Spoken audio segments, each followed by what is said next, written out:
I have been clean and sober since June of 2019, and I have not touched a drop of alcohol or drug, and I'm incredibly, incredibly proud of that. This quote comes as Hunter Biden continues to face public suspicion over the infamous bag of cocaine found in the West Wing in July 2023, a mystery that reopened FBI investigation just days before this interview aired. In his own words, Hunter is drawing a line, pushing back against the idea that his past defines his present.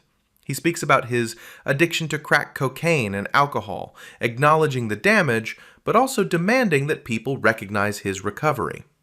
The stigma of addiction has always intersected with American politics in contradictory ways. While crack users were criminalized in the 1980s and 90s, especially in black communities, Hunter Biden's case revealed how different the conversation becomes when addiction hits the elite. I testified before the House Oversight, Judiciary, and Ways and Means Committee. It was a whole big family shindig on the Republican side. All of them showed up, from Marjorie Taylor Greene to Lauren Boebert to Matt Gaetz to, they're all sitting there. Now, none of them had the guts, except for a couple at the very end, to ask me any questions. At one point, in the 7 hours that I was being deposed, in which, by the way, I demanded that they do it in public, and they refused, and the reason is because they're morons. Matt Gaetz, of all people, was giving me shit about my drug use.